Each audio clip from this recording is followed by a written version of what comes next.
Om Swastiastu, Namo Buddhaya, Witik Tong Dien, Rahayu. Assalamualaikum warahmatullahi wabarakatuh.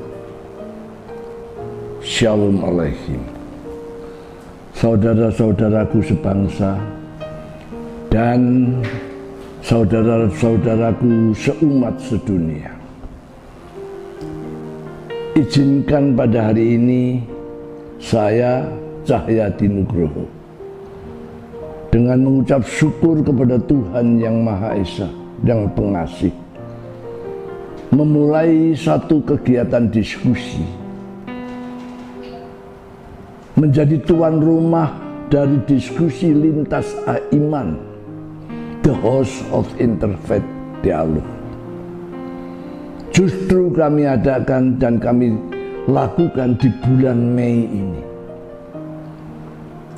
Sudah 3 bulan saya tinggal di rumah dan tidak bisa pergi karena adanya wabah COVID-19. Semua merasakannya sedunia.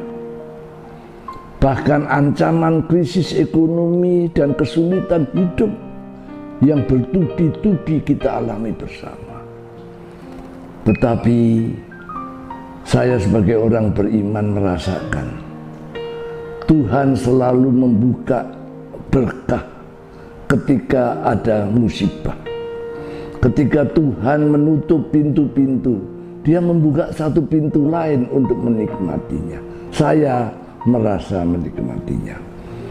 Berpuluh tahun belakangan ini saya tidak pernah merasakan kenikmatan seperti ini, di mana saya bisa berkumpul bersama istri, anak, cucu, dan keluarga besar di rumah dalam waktu yang panjang tanpa memikirkan urusan-urusan yang memberati di dunia ini. Kemudian di bulan ini juga saya mengucap syukur karena saya mendapat rahmat yang besar. Hari ini saya memilih 26 Mei 2020. Saya genap 75 tahun. Satu usia yang cukup panjang buat orang kebanyakan. Tidak semua orang bisa menikmati sampai umur 75. Dan kalau toh menikmati 75 atau lebih, tidak banyak yang bisa menikmati kesehatan, kegiatan dan kenikmatan yang masih bisa saya lakukan ini. Segala puji hormat bagi kemuliaan Allah. Dan di dalam perjalanan 75 tahun yang cukup panjang ini, saya menemukan nilai-nilai hidup. Dari jatuh bangun, dari segala suka duka, saya menemukan kebanggaan jati diri sebagai manusia.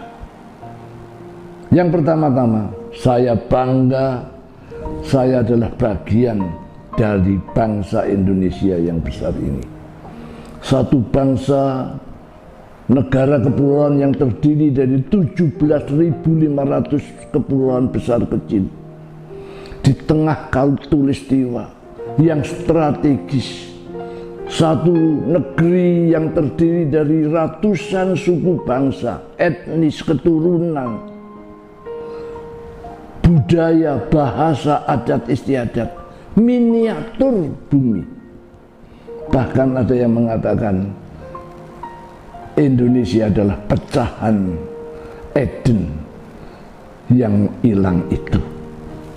Tetapi suatu hal yang lebih berbahagia, sekian banyak perbedaan Bhinneka Tunggal Ika itu bersatu, berjuang bersama karena nasib yang sama, merdeka menjadi negara kesatuan Republik Indonesia berdasar Pancasila.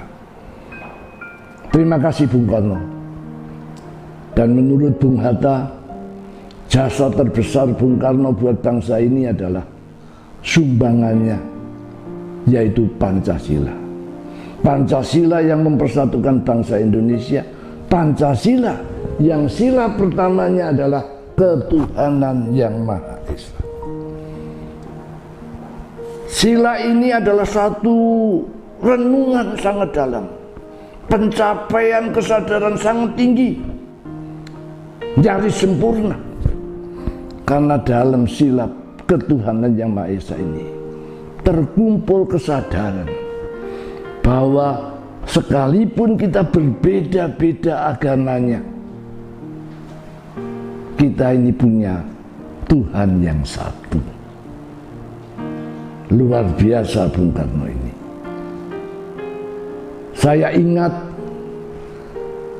pemimpin-pemimpin agama, nabi, rasul, dan orang bijak, dengan tuntunan Tuhan yang satu itu telah menemukan nilai-nilai yang sama. Persis seperti yang dikatakan penulis besar orang Islam Jalaluddin Rumi.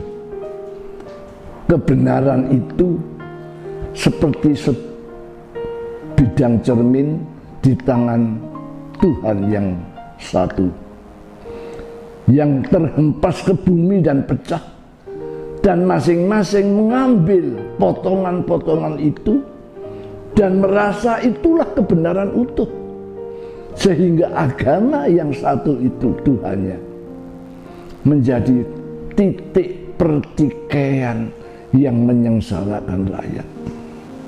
Untuk itulah kami bertemu dengan banyak tokoh agama untuk membicarakan, berdiskusi, mencari kebenaran yang satu itu. Dan Tuhan itu satu adalah satu upaya kecil untuk disumbangkan kepada bangsa, kepada dunia, agar kita sama-sama mencapai kesatuan yang hakiki itu. Kita tidak usah pindah agama, kita tidak usah berebut umat beragama, karena Tuhan kita satu. Mari kita lihat orang-orang Yahudi yang banyak nabinya yang dipilih menjadi saluran. Dalam kitab sucinya ditulis Shema Israel, Yahweh Elohinu, Yahweh Echad. Dengarlah hai Israel, Yahweh itu Allah kita, Yahweh itu satu. Yang diterjemahkan dalam bahasa Yunani, Kurios Odeos, Tuhan itu Allah kita, Tuhan itu satu. Dibenarkan oleh Nabi Muhammad SAW dalam surat Al-Ikhlas ayat pertama, Qul huwallahu ahad. Dan yang luar biasa, orang-orang bijak, pemimpin-pemimpin agama Hindu yang tidak kalah tua dan bijaknya telah menulis dalam surat Sutasoma, Tanhana Dharma Mangrufa. Untuk itulah hari ini dengan sukacita dan bersyukur saya mencoba menjadi tuan rumah, memfasilitasi diskusi lewat Zoom, lewat udara. Karena saya berharap suatu saat kita akan bertemu di darat ketika suasananya sudah baik. Di dalam acara ini selama seminggu yang saya mulai dengan memperkenalkan maka besok dan seterusnya berturut-turut akan berbicara, mengampu diskusi kita. Dari Islam yang saya cintai, sahabat saya, Profesor Dr. Kiai Haji Nasaruddin Umar, Imam Besar Istiqlal. Dari Konghucu, Ketua Pendeta Matakin, Bapak Bengki Irawan. Dari Buddha, Bante Mahatera, Sekjen Kasih. dari Hindu adik saya yang saya cintai, Ida Resi Putra Manuaba, penerus dan pewaris Ibu Gedong, sahabat Gus Dur. Dan tentunya kita tidak boleh melupakan sahabat kita dari aliran kepercayaan yang akan diampu oleh Tasidi Naem Suryono MH, dan dari sahabat saya dari Katolik Romo Dr. Budi Susanto SJ, yang bersama rombongan kami menjadi delegasi perdamaian ke Israel tahun 2012. Saya harapkan diskusi grup ini menjadi berkat bagi bangsa dan dunia. Maka saya harapkan semua yang ikut dalam diskusi ini dewasa dan menjaga emosinya. Jangan marah-marah, jangan maki-maki atau berkata yang kasar. Kalau ada perbedaan, memang kita ini berbeda bahasanya. Silahkan saudara datang dan pergi sesukanya, tapi izinkan kami nanti, admin kami akan mengatur diskusi ini sehingga berjalan sopan, tertib, teratur untuk kebaikan bersama. Inilah harapan kami.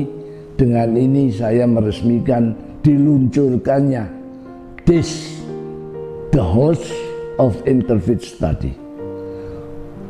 Wassalamualaikum warahmatullahi wabarakatuh. Syadu, syadu.